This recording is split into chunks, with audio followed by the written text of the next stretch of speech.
Hello, everybody. Welcome back to the garage for another Sunday Live with me, Andy the Gabby Cabby. Good to see you all in place and looking at the list.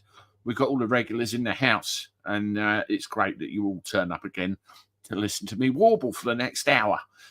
Waves to Andy the Gabby Cabby. I'll do that back. Hi, Stuart. I hope you are well, my friend, and good to see you. Quick roll call, then we'll get on with it. We've got nearly 50 in the house already, so if I could ask that you hit the thumbs up, because it helps the algorithm shove it all around. Negu Mums against the Child Snatchers. Explosive interview. Right, I need to get in touch with you. I know I keep saying it, but we'll have to have a conversation. Mark Clay, hello. Gary Thornbury. Who's this? Minge Pump. Earliest. I saw you earlier jumping in and getting in ahead of everyone else. WTF is in the house. Factual Breakdown. Hello. Good to see you, my friend. Hope you're well. And we communicated the other day by email. I'm glad we managed to get hold of our mutual friend. No Name. Hello. Lord Jim Dandy. Hello to you. Chris Card. All the regulars in the house. Good to see you all. I'm just having a quick scroll down. Clive Buckle, Jean-Marc, hello to you. Hope you're well. Ever Dreaming Tim, Tony Tasker. Yeah, I think that's... can't see any more new ones in here. Oh, yeah, here we go. Kathy, Lester, Lisa. That's Lisa Just. John Webb, Stuart, as we've just seen, and Clown Copyright. And Blood Nose has popped up, who's doing the moderation of the comments. Saw me in the background. My mum's in the chat as well. Mum, check your WhatsApps. I WhatsApped you about 10 minutes ago. I don't know whether you've seen it. My phone's on silent, and yeah, I won't see anything till after, but that'll tell you in there. Right.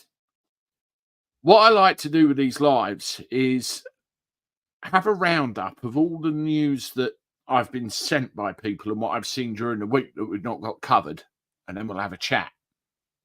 So that's what we'll do as per usual. Now, a couple of minutes before I came on, came on air, Buzz Unplugged, hello to you, good to see you. I was sent something about Rachel Reeves. I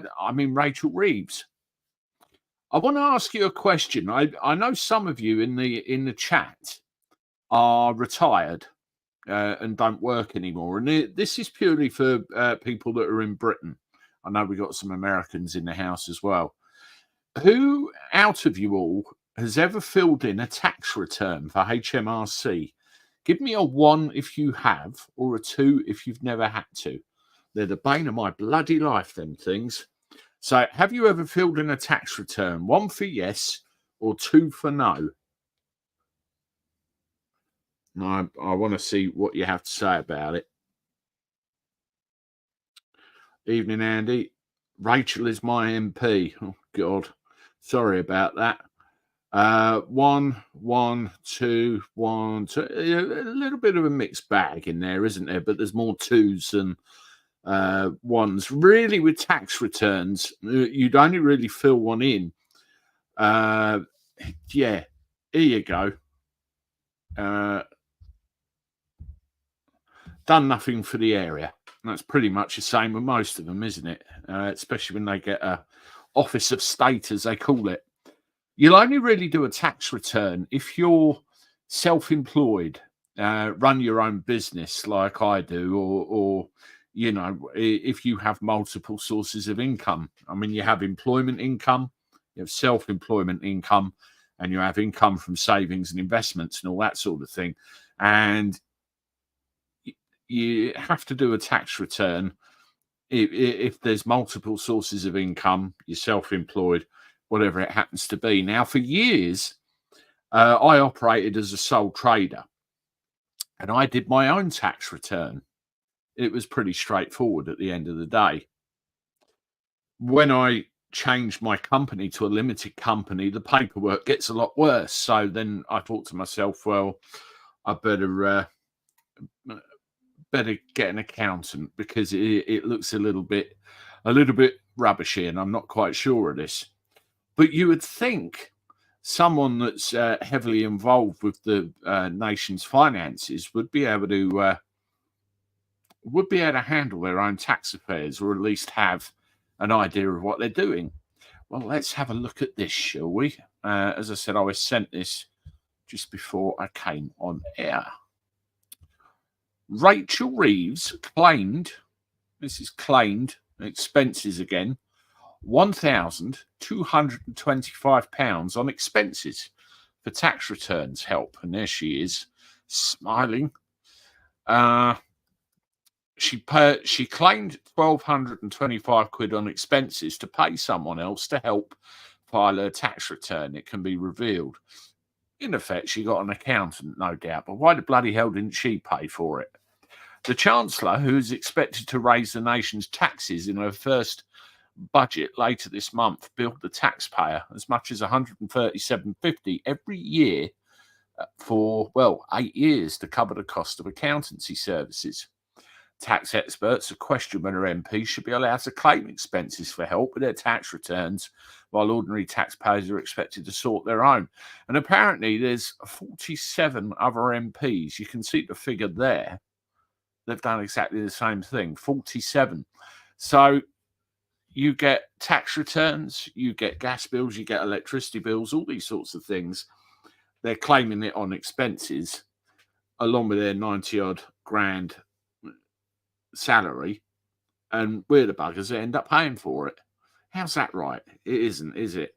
And you think that somebody in that position would be able to do it all themselves, but there you go. Well, it's interesting as well to see that Preston journalist, hello, what you got to say? We should not be paying for her tax return, as this will be on secondary earnings. She's meant to be good at finance. Why does she need someone to do it for her? Exactly. I couldn't agree with you more. Hello, Paz. Good to see you as well, my friend. Hope you're well. Yeah, they take the piss, don't they? They've got all of these things that they claim against expenses, and ultimately it's us that end up paying for it. Well, enough of her. The other one I want to move on to now is Jacob Rees-Mogg. I saw a thing on GB News. As we all know, Rees-Mogg lost his seat, didn't he? And he's on GB News still giving it all the bunny. Well, he turned around and said, I'm going to tell you who I'm going to support as the next Tory leader.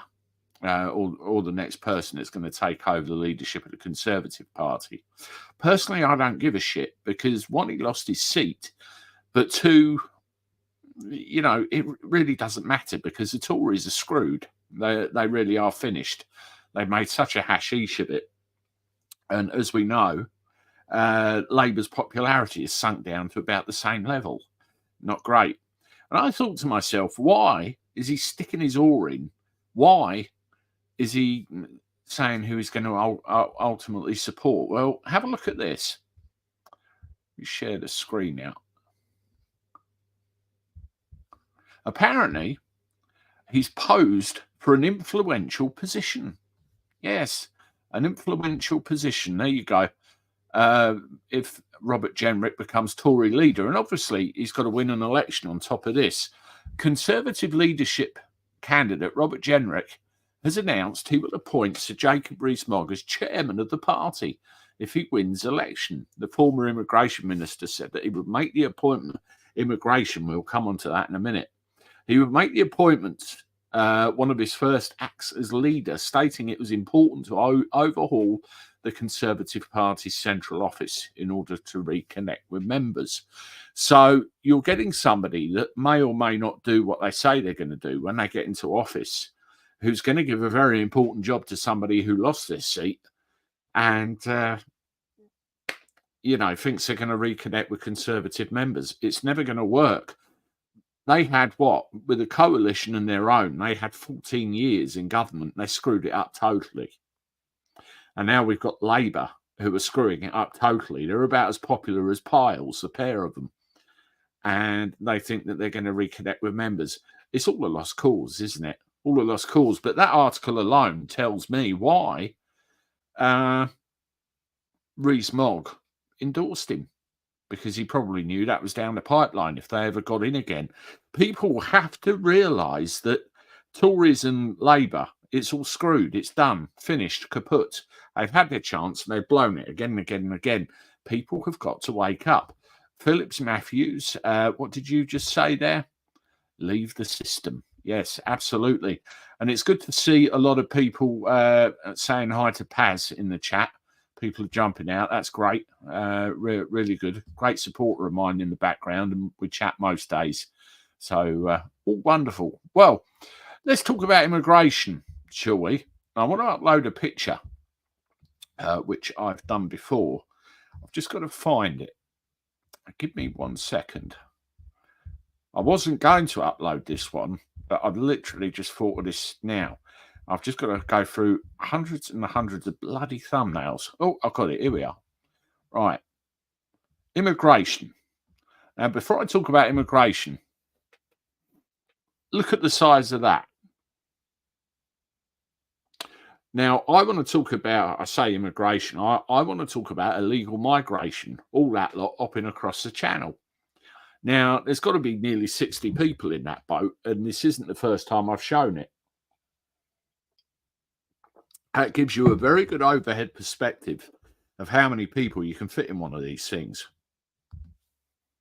And you multiply that by 8 or 9, 10, that's a lot of people coming over in any one sitting, isn't it? Well, have a look at this. This is the article that came out in the news. Nearly 500 migrants crossed the English Channel in one day as 9 boats make it to the UK, with numbers up on this time last year. Now, you can see that was published at 13:03 this afternoon and updated at 17:02. That's when I basically downloaded the picture for use this evening.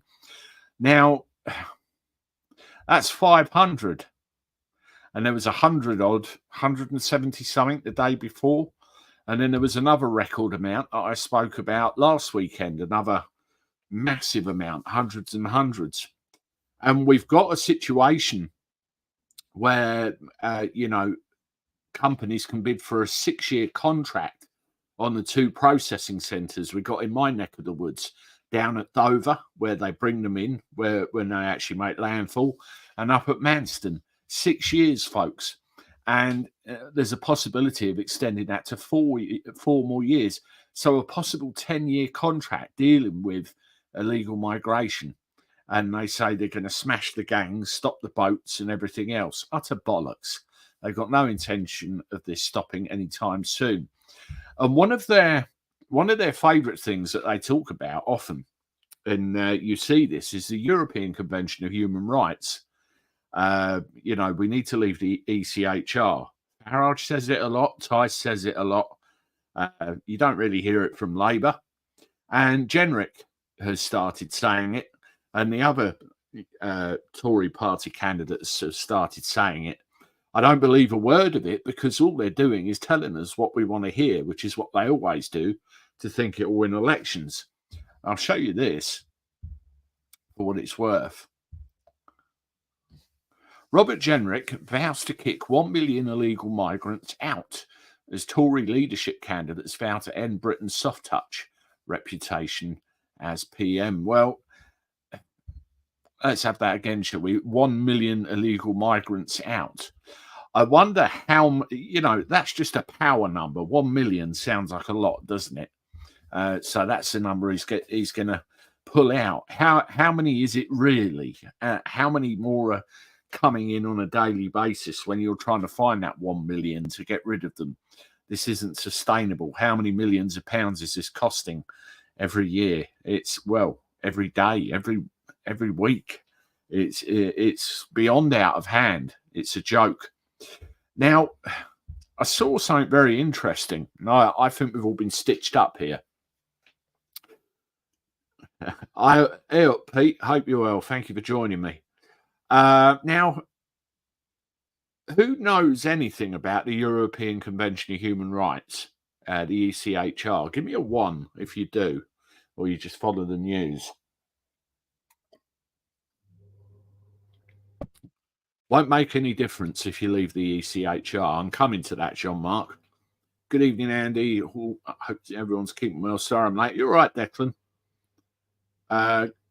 Good night, Andy. Take care. Good night, Angela. Yeah, so all of you have heard something about it. Well, they say the solution to the problem is leave the European Convention of Human Rights. That's going to cure all of our problems. Robert Jenrick says it. Nigel Farage says it. Other politicians say it. They all say it. Well, I was sent an email by somebody. Now, I'm not going to play this video because I've not got hold of him to ask his permission to do so.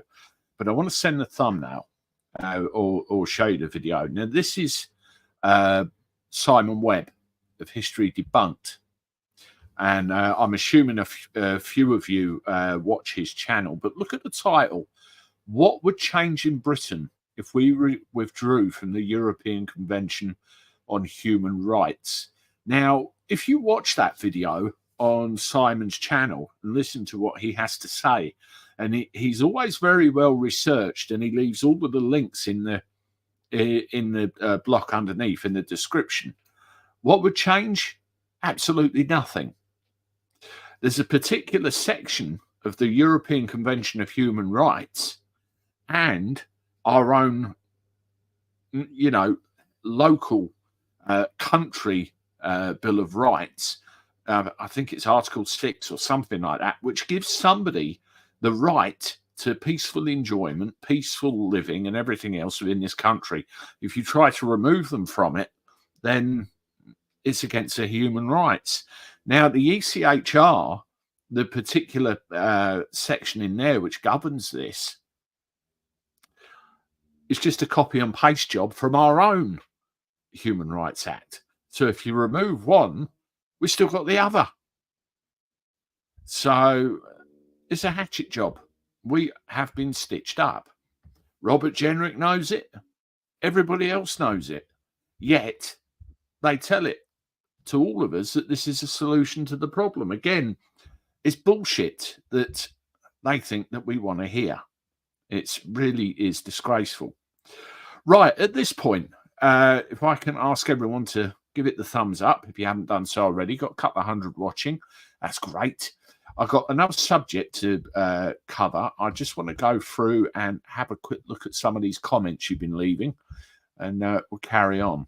West, hello, good to see you. Elon Musk, SpaceX catches booster on tower. I'll tell you what, that was the most impressive piece of whatever I've ever seen in my life. SpaceX, where they're launching the stuff to the space station and everything else, they pride themselves on the reusability of their equipment, their ships, their rocket systems and everything else. And they've got this massive thing called Starship. And as I was saying to Bloodnose off air, it looks like something out of Buck Rogers from Flash Gordon. Flash Gordon, that's what I was thinking of, from the 1950s. And the idea with this rocket is it takes off, launches the ship into orbit, comes back, this kind of stage of a rocket, and I catch it in between a couple of pincers. And I did it today, first time. I thought, wow. Hi, Andy, what are you drinking? Coca-Cola out of a pint glass. Very nice too. I might have another story to tell you at some point, but we'll see. Poland stops invaders. Okay. I'll have a look about that. I mean, you talk about invaders, right? You got this problem we have, and in other countries they stopped it. So why can't we? What's the great issue here? Another couple. Was it Austria? Hi, Kathy, who this week passed a law saying businesses must accept cash, none of this card only. I think you're right, actually. I think you're right. I mean, it should be down to the individual businesses. Card only. This happened when we were all locked up in our homes for the best part of a couple of years. People were scared into accepting card only.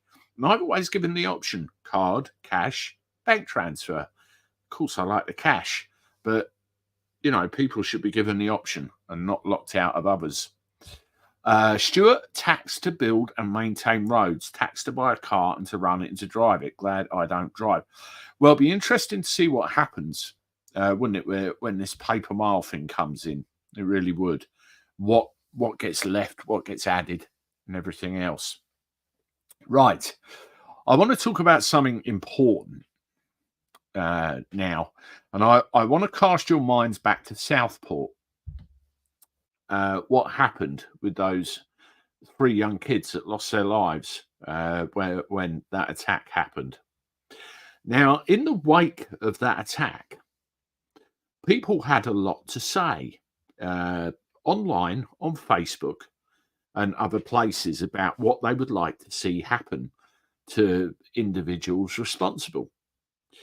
There's 3 people in total that I found a news article on the other day who were all had up for things that they'd posted online.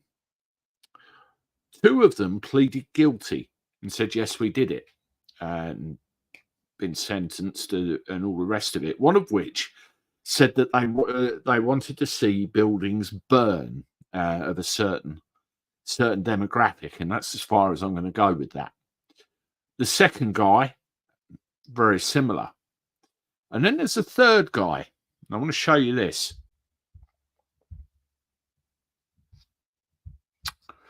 This is taken from ITV. Man denies stirring up hatred over Southport social media post.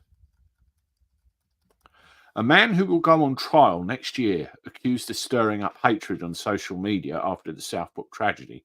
Jamie Michael, 45, appeared before Newport Crown Court to deny a charge under the Public Order Act of publishing threatening material on a Facebook account on July 31st.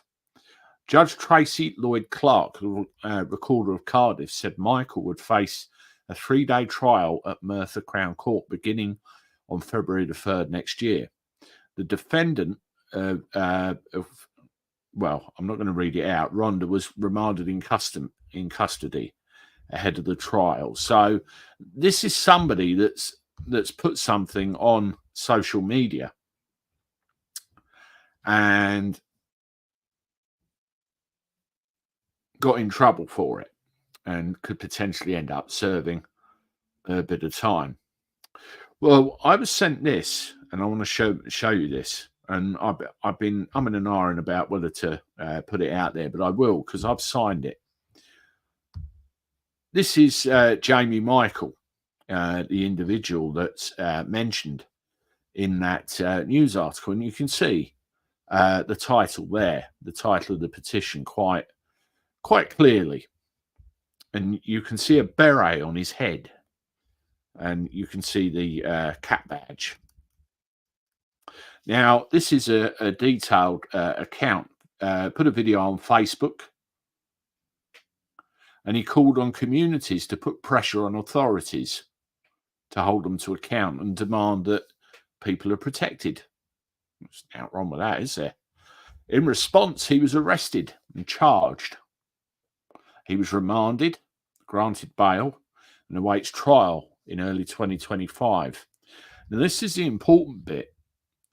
Jamie is a decorated veteran, a former Royal Marine, dedicated public servant, and an active contributor to various charities, particularly in the domain of mental health. This clearly demonstrates his capacity for empathy and societal commitment. He is a dedicated family man with young children of his own to support, runs his own business in the community, and works hard to support. And the video he made just, well, illustrated his passion for those around him and their safety and the welfare of the communities and everything else. Now, this petition, and I'm going to leave a link right there. Hopefully it will post it all right. So far, I've got 2,662 signatures. And you can see the headline of the petition there. And they want to get, well, the next stretch goal is 5,000. Whether anybody listens or not, I don't know. And I won't comment any further than that because obviously it's an active thing. But I just wanted to point out that that petition is there. And if anybody wants to feel that they want to make their feelings known on this situation, then be my guest. I've therefore done my bit, as have others. And we can only see what happens. But when you look at, the situation in this country of ours, where you've got Manchester, for example, I mean, look what happened with what Reform was saying. And you've got other cases where justice hasn't been served yet. And then you see a situation like that. Something's a bit backwards somewhere, isn't it? It doesn't work right. It doesn't work right. Right, let's have a look at some more of your comments and see what you've got to say. Okay. Tony Tasker, HMRC sent me an estimated bill of just over 20 grand. This is after I stopped being self-employed. Ouch. I think you have to tell them that you're no longer self-employed, don't you? Or something like that. There's a friend of mine that was self-employed for a few years, and he kept getting tax returns. And he got spooked the other day when he was told about he's probably got to fill in a tax return, and he decided, well, no, I don't, because I'm no longer self-employed. But they will send you an estimate. They will, if you don't file appropriate numbers. Andy, hi Lisa. My husband pays 20,000 tax returns every annual year, and he wasn't allowed to vote because he's German and has been living here for 20 years. Well, if you live here and you've got some kind of citizenship and you pay your taxes, well, surely that comes with certain rights, doesn't it? Yeah, that's a bad one. I mean, I've got a friend of mine who's been here for a number of years. Similar situation. Jean-Marc, it's 14 boats a day leaving France. Well, you look at that previous picture. So 14 boats a day leaving France, 60 a boat. There you go. Big numbers. Huh? Big numbers. No, you ain't going to stop them. Just a fact. Well, we know how to stop them. And we know that we're being spoon-fed a load of bullshit by those in power when it comes to the desire or no desire to stop them. You don't know what's worse, do you? Johnny, 80 million quid withheld from Essex roads, but millions spent on immigration. A bit like all public services.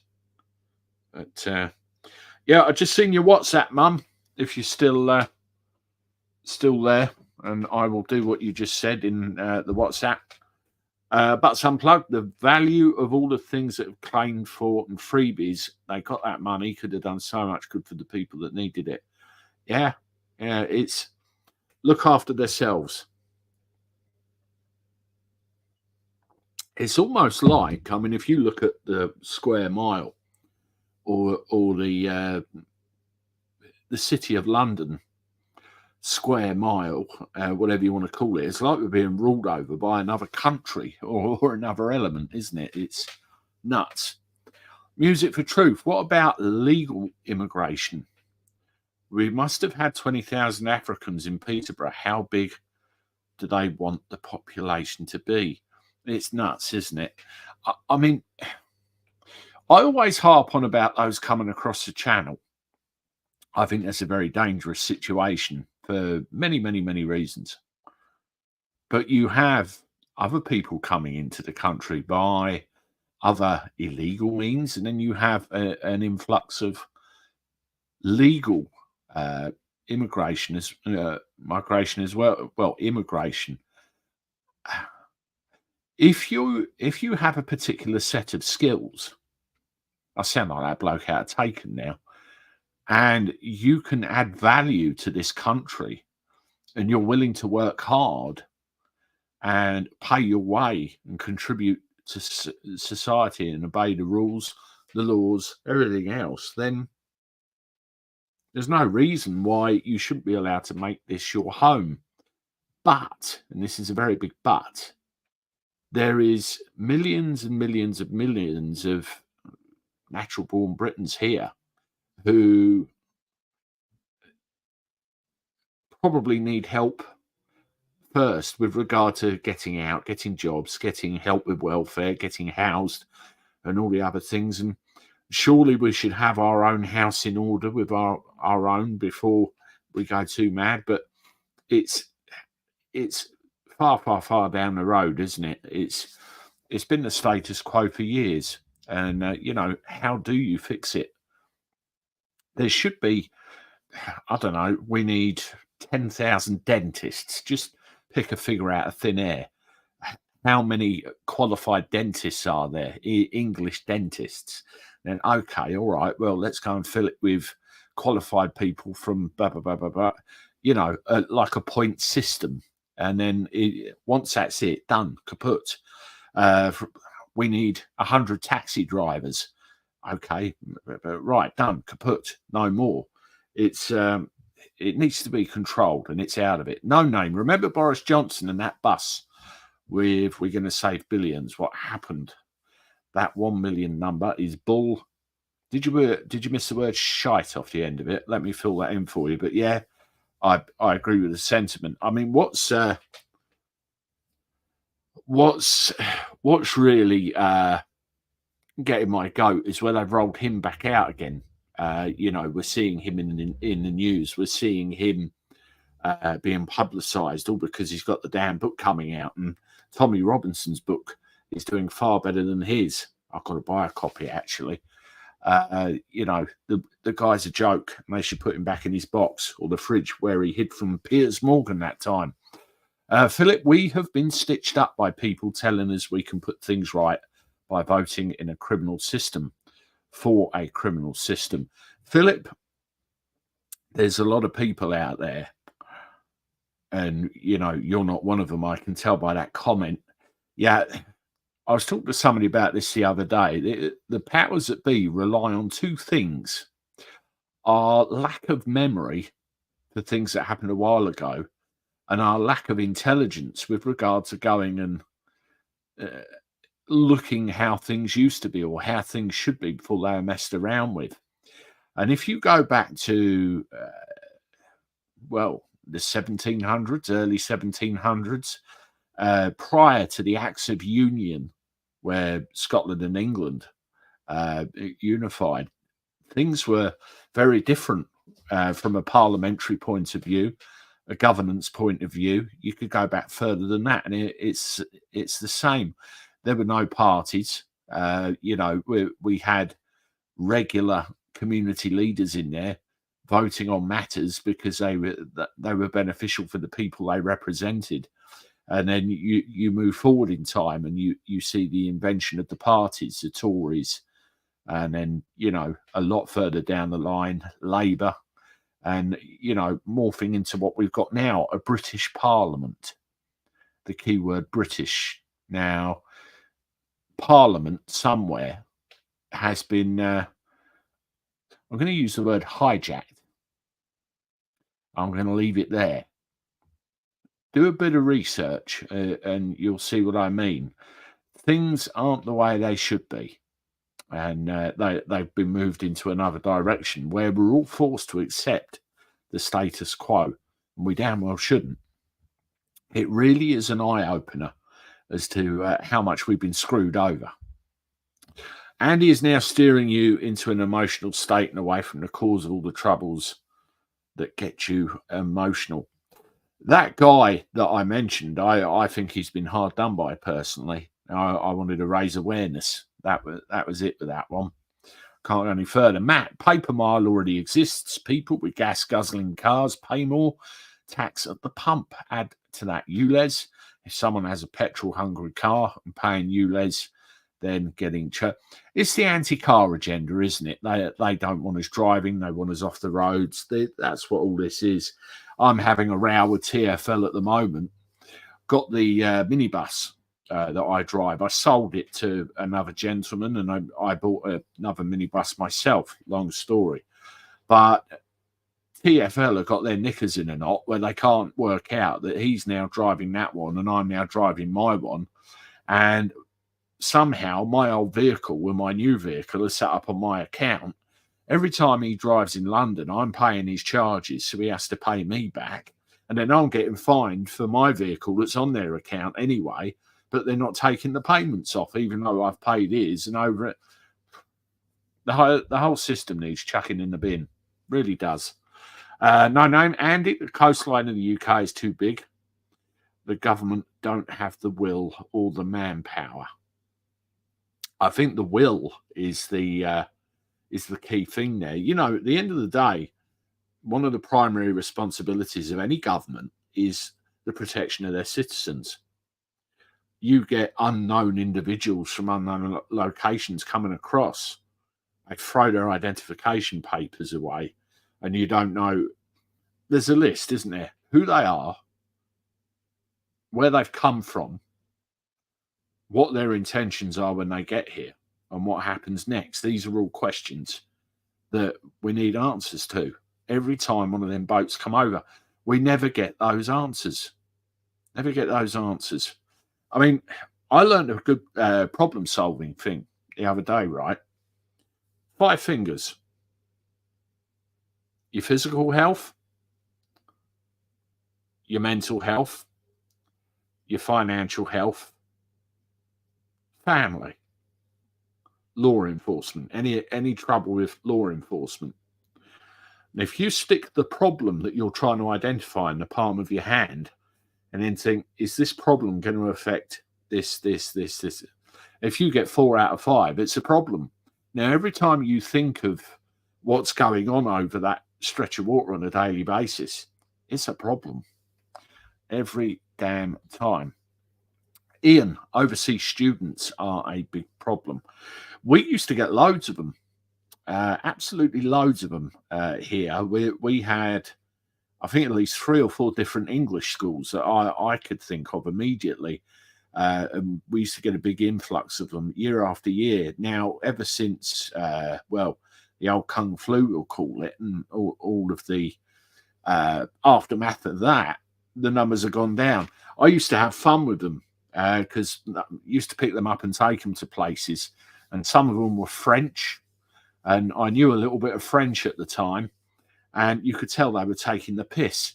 So I used to be quiet, and then when money changed hands, I used to thank them in French and wish them on their way. It used to be like, but yeah, it could be a big problem. Jean-Marc, well, you left the EU, so you have to get people from Africa and Caribbean, etc. Did we leave the EU? Did we really? I don't think we ever left properly. I don't think we were ever going to be allowed to leave properly. And it was a shock to that lot when it happened. Reform BBC. Hi, Andy. Yes, we're not in Russia yet, but Labour trying it on with public to run on fear, like BBC Gestapo. They're after me to shut me up. We'll go to jail first. Yeah, I mean, if you have a dissenting voice of any kind, you have to be careful. I mean, there's a lot of YouTubers now that are putting a thing at the front of their videos and their live saying, "This is my opinion only, no offense intended," trying to cover their ass. I haven't done that yet. Somebody suggested I should. Declan, 2 of my sons got back from a 2-week holiday in Orlando 3 days before the hurricane hit. It's dicey out there, isn't it? I've got 2 customers out there at the moment, and as far as I know, they're okay. They're safe and sound. I think the part of Florida they're in, it didn't come through. And I took some customers up there, well, a few days ago now, who were worried they were going to have to call their holiday off because of what was going on. It was them and their 2 young girls, young daughters. and they obviously wanted to be safe, but they went. Tony, do they still try and get here in lorries, or have they realised it's easier? But I don't know. I never kept a handle on that with the lorries. Perhaps somebody could fill me in. Koala me, I grew up in Birmingham, did 15 years in the army after demob. I saw that the UK is nothing for me, so I moved to Denmark and have a nice life now. I think many people are, aren't they? I think many people are thinking, blow this, I'm off, and go to all sorts of places like Denmark, like yourself. And I have to wonder how many more people will follow. You look at, you sit here. I mean, I'm not quite 50, so I'm probably still relatively I'm at the old end of young and at the beginning of the next bit kind of thing. But I'm old enough to remember when things were cheaper, life was easier, you felt safer on the streets, your kids were okay when they went out, and loads of other factors. And you think about I say the world today, well, it's this country, isn't it, really? It's a very different place, and I couldn't blame anybody for wanting to get out if they had the means.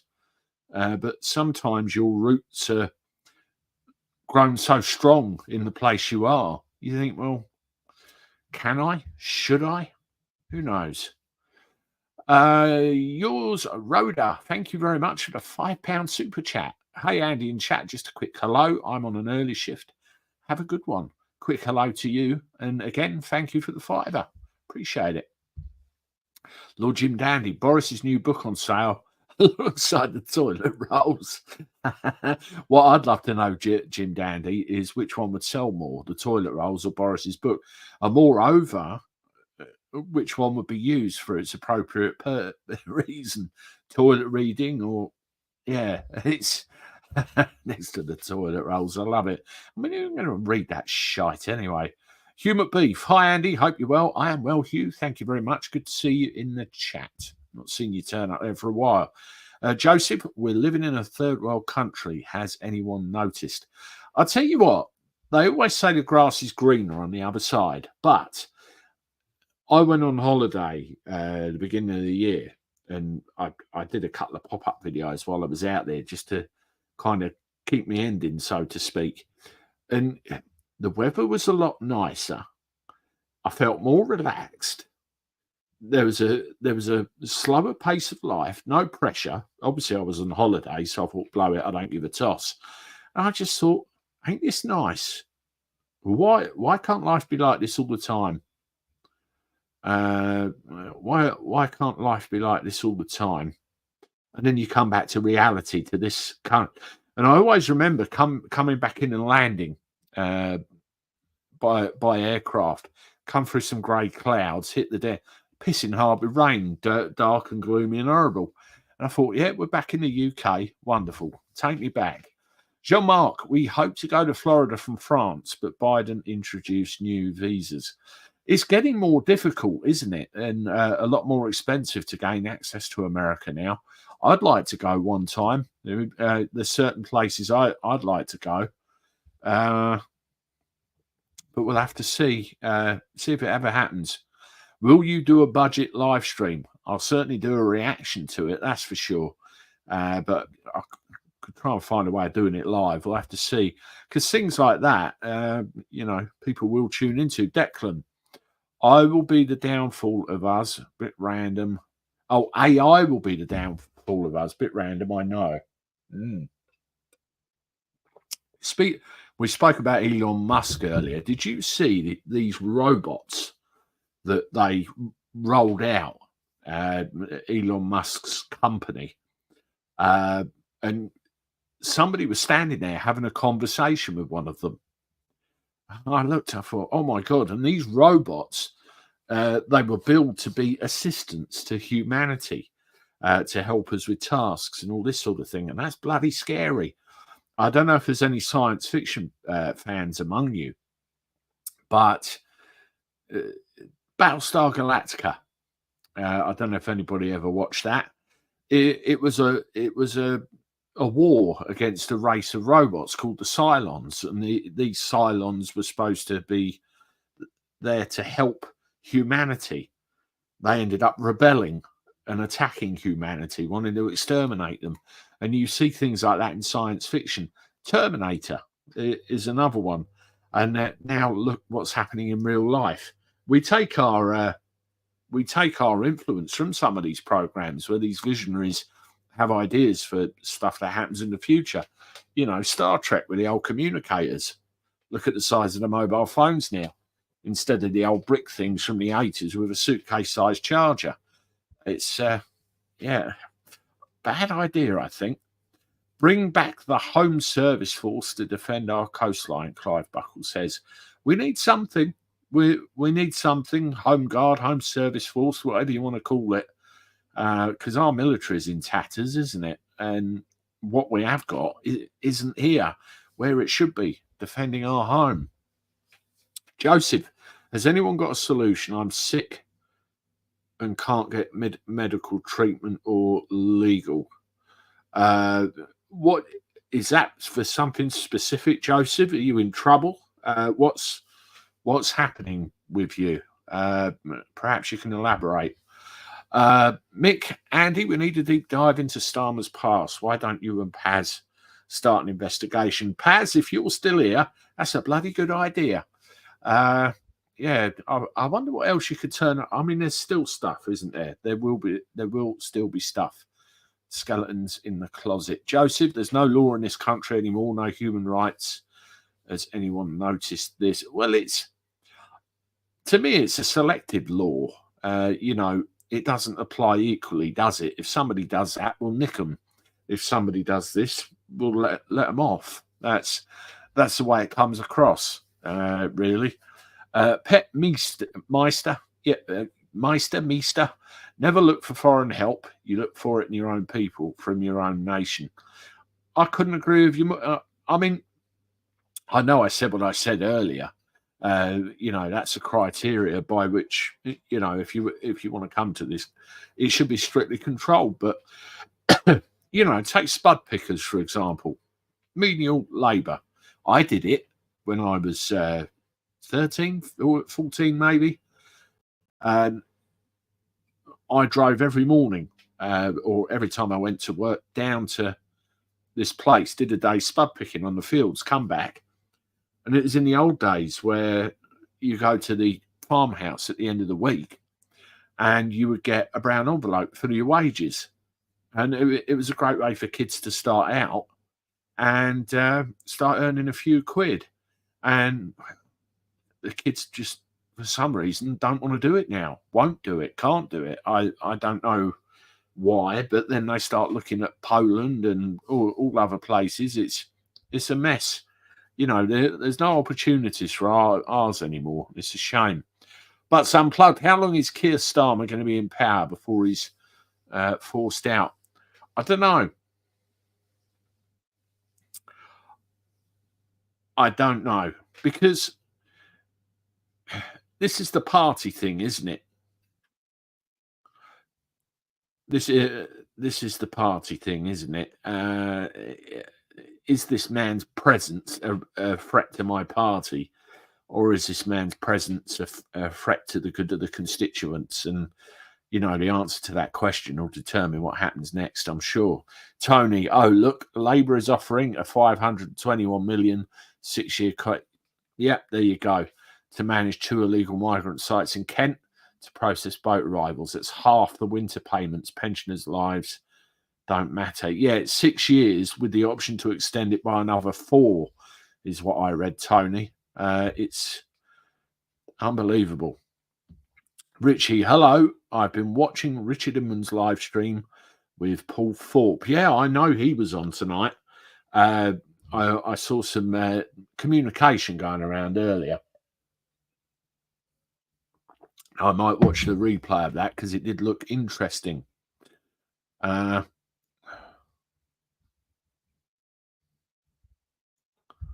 quite sure what this one means. How can you talk as if you have any thought for humanity, Andy?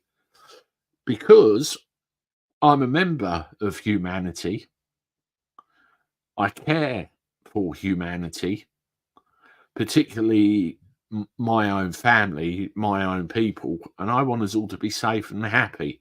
That's why I talk. That's, how I talk, and I'll continue to talk.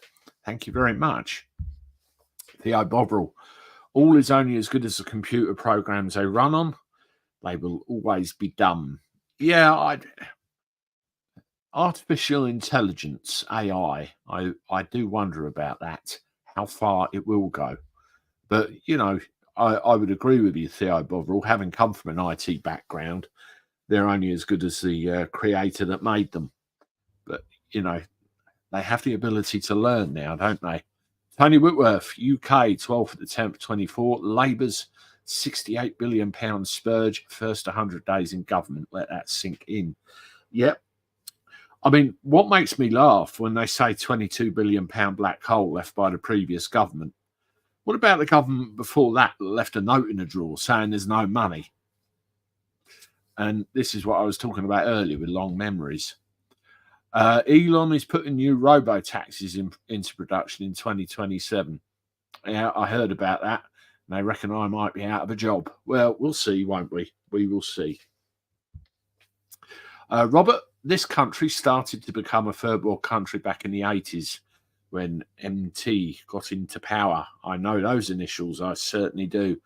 I mean, I remember the miners' strikes in the early 80s.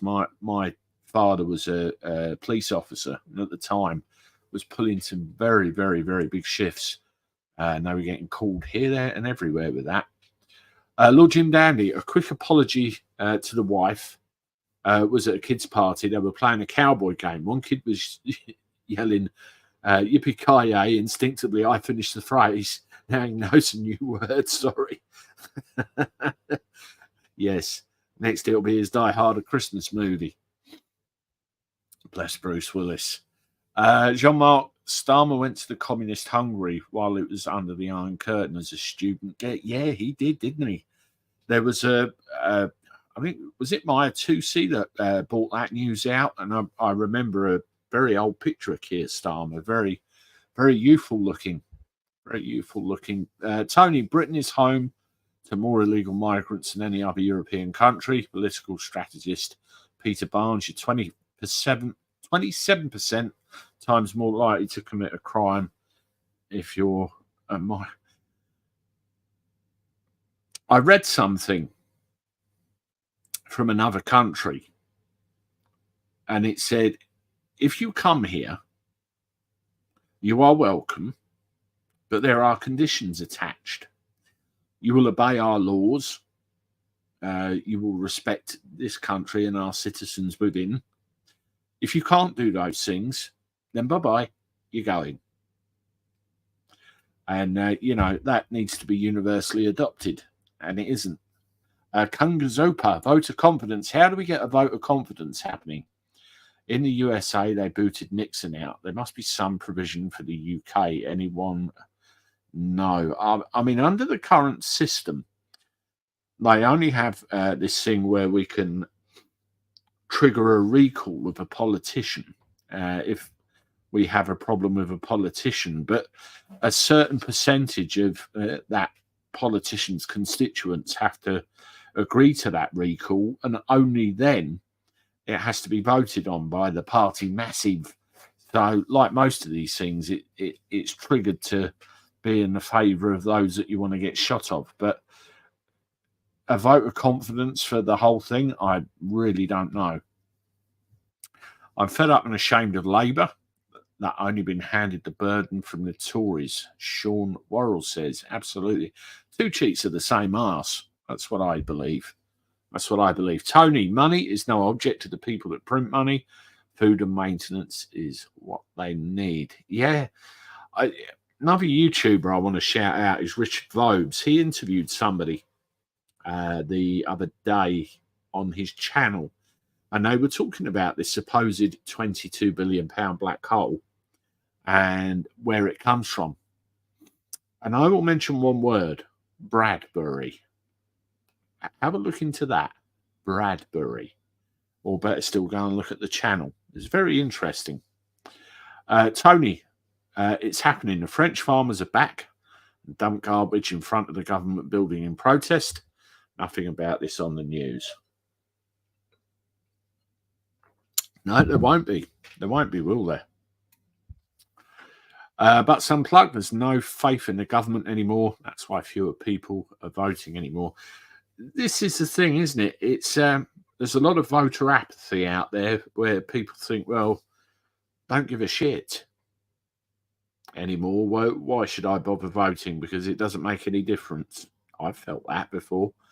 But if you don't, I mean, I saw somebody said that they're not going to vote because they're not going to give consent to be involved in that system.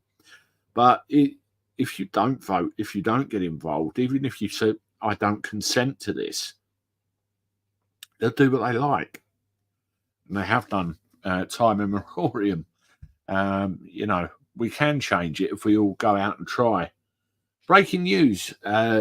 Georgia Maloney's government is preparing new law against climate change activists who physically resist and cause harm. Will face 2 years in prison. I'm assuming that's automatic, bang, in you go, is it? You know, we'll have to see. I mean, a lot of the things in this country where you send someone to prison, I did a video on this, I think it was yesterday, maybe even the day before. This individual was sentenced to life behind bars. And then in the next section, it said they have to serve a minimum of 8 years before they're considered for parole. Hang on, life in prison should mean life in prison, not 8 years. Life means life. There should be more teeth in the law, or it needs putting back, that's for sure. It's not a coincidence. The entire Western world all of a sudden is faced with uncontrollable, unprecedented illegal migration. None more so than America. It's deliberate. It's by design. It's treason. I mean, they're flooding across the Mexican border every day, aren't they? And not really reported. You have to go looking for it. Grow your own dope. Plant a politician. Absolutely. Does that come with prepaid expenses, Lord Jim? Pete Bradbury rings bells, but can't think why. I won't say any more than that, just in case. But go and have a look at Richard Bobes' channel, or if you want to Google it, the year 1914 helps as well. But both of those, go and have a look. You should find it. Matt, one of my customers lived a few doors down from Keir Starmer during university in Leeds. They said the name of the road, but I can't remember it. I'm quietly getting info in about. Oh, very good. Well, I'll be interested to know if there's anything juicy there. Tony, Disney paid a German animator to go back and add white stripes on all of the old Disney movies. Bit late now. We know the difference between contrast and yeah. I never really read into that too much, but I've noticed lately around my area particularly. I mean, it could be the altitudes, but I see some aircraft where they're flying through the sky and nothing at all is coming out of them. And then I see other aircraft where you've got big trails of dust or whatever you call it coming out of them. There's a very distinct difference between the two, and I do wonder. Tony, schools must equip children to have, says the UN, and oh my God. You know, when I left school at 16, we had a talk about that thing. You know, when you ask the awkward questions, your mum or dad, what's that? And you learn about it at school, and that was it. That was our education. But now you've got very, very young children coming home talking about it, haven't you? And you think, do they really need to know this at that age? Surely not. And it's wrong. It really is wrong. And some of the questions I get asked by, you know, my youngster particular, Dad, what's this? What's that? What's the other? Words I'm not going to repeat. And they go and Google them if you don't tell them. It's disgusting. Absolutely disgusting. Well, on that note, we've come up to the hour. I'm going to stop there. Thank you very much, everybody, for coming along once again for my hours live on a Sunday. Thank you very much, everybody, for your support, tuning in and chewing the cud with me, Andy the Gabby Cabby. A couple of hundred of you this evening, so that's wonderful. Can I ask that you all hit the like button if you haven't done so already, and give me a share on your social media. Subscribe to the channel. There'll be more videos coming out tomorrow when I record them. And great to see you again. Enjoy the rest of your evenings. I look forward to talking to you soon. Toodaloo.